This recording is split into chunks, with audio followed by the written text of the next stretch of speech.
혹시 그런 생각 해보신 적 없으세요? 정말 열심히 살았는데 돌아보니까 내가 지금 뭘 하고 있는 거지 싶고 모든 게 다 부질없게 느껴지는 순간이요.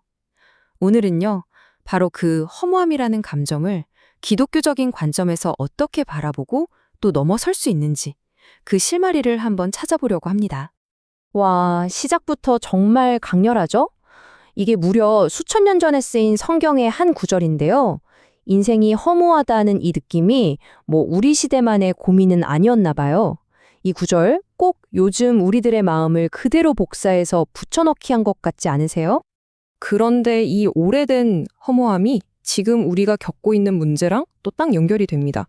이 화면을 좀 보실까요? 2013년에 조사한 건데요. 한국 사회에서 개신교에 대한 신뢰도가 21.3%밖에 안 된다는 결과예요.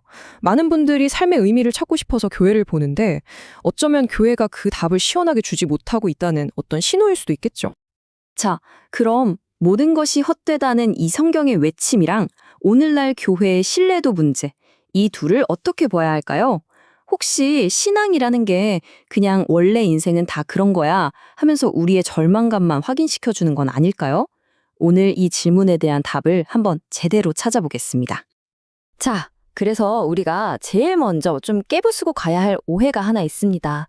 많은 분들이 전도서를 읽고는 결국 인생은 텅 비었고 의미 없다는 말이구나, 이렇게 결론을 내리세요. 마치 허무주의, 그러니까 니힐리즘을 가르치는 책처럼요. 근데요, 전도서를 읽는 방식이 크게 두 가지로 나뉩니다. 왼쪽처럼 그냥 글자 그대로만 보면 맞아요, 인생은 허무하다는 결론밖에 안 나죠.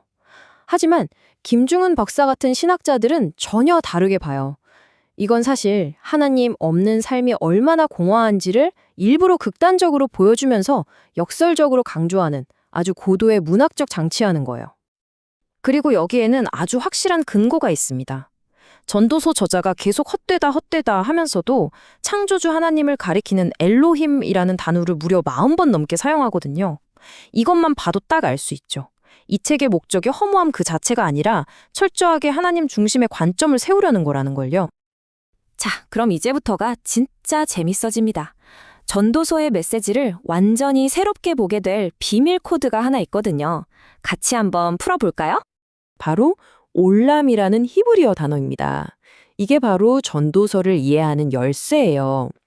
보통 우리가 이걸 염원이라고만 알고 있는데 사실 훨씬 더 깊은 뜻이 있어요. 뭐랄까, 인간에게 역사의 시작과 끝이라는 거대한 그림을 어렴풋이 볼 수 있는 능력은 주어졌는데 정작 그 안에서 하나님이 어떤 세세한 계획을 갖고 일하시는지는 알 수 없는 상태. 바로 그 아슬아슬한 긴장감을 담은 단어가 올람입니다.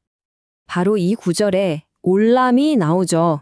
하나님이 우리 마음에 영원을 사모하는 마음, 즉 거대한 시간의 흐름을 볼 수 있는 능력을 주셨다는 거예요.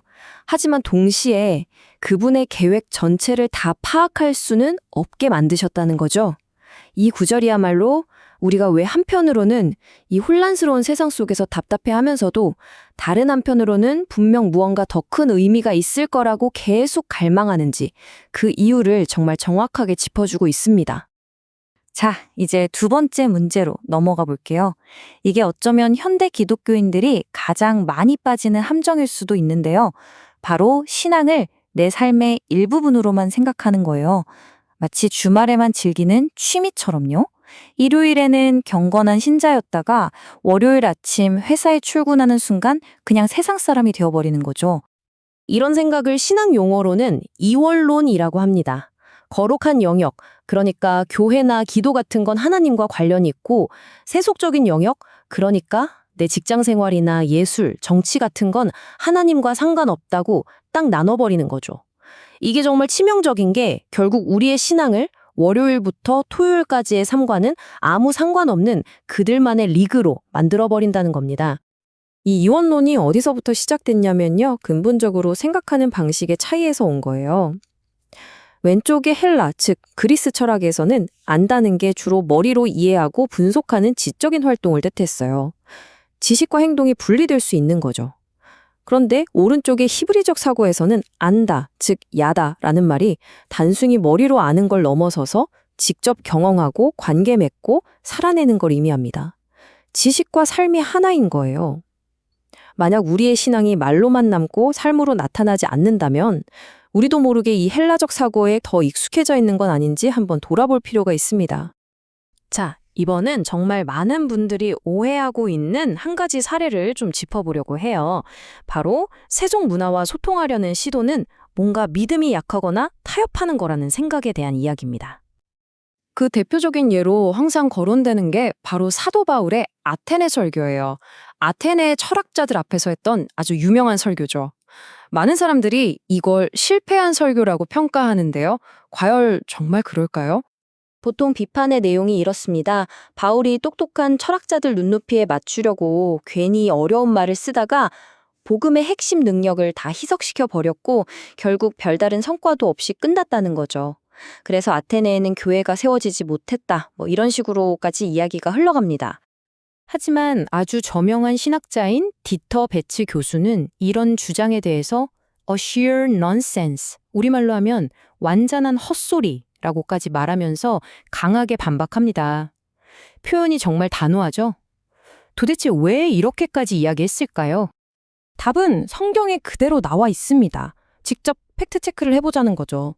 바울의 설교가 끝나고 나서 아레오파고의 관리였던 디오누시오를 비롯해서 여러 사람이 그 자리에서 예수를 믿게 됐어요. 여러분, 단 한 번의 설교로 그 도시의 고위 관리를 포함한 그룹이 회심했다? 이게 어떻게 실패입니까? 이건 오히려 엄청난 성공이죠. 자, 그럼 지금까지 우리가 살펴본 허무주의와 이원론의 문제들, 이 엉망진창인 것 같은 세상과 분리된 우리 삶을 어떻게 다시 하나로 꿰맬 수 있을까요? 이제 그 해결책, 삶의 모든 영역을 아우르는 통합적인 틀을 한번 세워보겠습니다. 그 핵심 열쇠가 바로 창조, 타락, 구속이라는 세 단계의 틀이에요. 이건 세상을 보는 하나의 안경이라고 생각하시면 쉬워요. 하나님이 원래 이 세상을 얼마나 아름답게 만드셨는지, 창조. 그런데 지금 왜 이렇게 고장나고 아픈지, 타락. 그리고 이 모든 것을 하나님이 어떻게 다시 회복하고 완성해 가시는지, 구속. 이 렌즈를 끼고 세상을 보는 겁니다. 제일 중요한 건 이 창조, 타락, 구속이라는 안경을 띄고 내 삶의 모든 영역을 볼 수 있다는 거예요. 제가 하는 일, 제가 즐기는 영화나 음악, 우리 가족과의 관계, 심지어 정치나 과학 같은 분야까지도 이 관점으로 이해하고 참여할 수 있게 되는 거죠. 이게 바로 종교적인 삶과 일상적인 삶을 딱 나눠버렸던 이원론에 대한 완벽한 해답입니다. 자, 이제 우리가 모아온 조각들을 다 맞춰서 삶의 진짜 의미라는 큰 그림을 한번 완성해 볼 시간입니다. 아까 살펴봤던 아테네의 바울이 바로 이 통합된 세계관을 가진 사람의 완벽한 모델이에요. 바울은 아테네 사람들이 알지 못하는 신을 섬기는 걸 보고 틀렸어! 라고 정죄하지 않았어요. 오히려 그걸 다리로 삼아서 여러분들이 모르고 섬기던 바로 그 신이 사실은 이 모든 세상을 만드신 창조주입니다. 라고 소개했죠. 세상을 두려워하거나 분리하는 게 아니라 그 안으로 자신감 있게 들어가서 연결점을 찾아내는 것. 이게 바로 진짜 건강한 신앙이죠. 결국 모든 것이 헛되다는 그 깊은 절망감에서 시작했던 전도서는 이 마지막 구절로 우리에게 답을 줍니다. 이 혼란스러운 인생이라는 퍼즐의 해답은 결국 하나님을 인정하고 그분과의 관계 안에서 살아가는 것.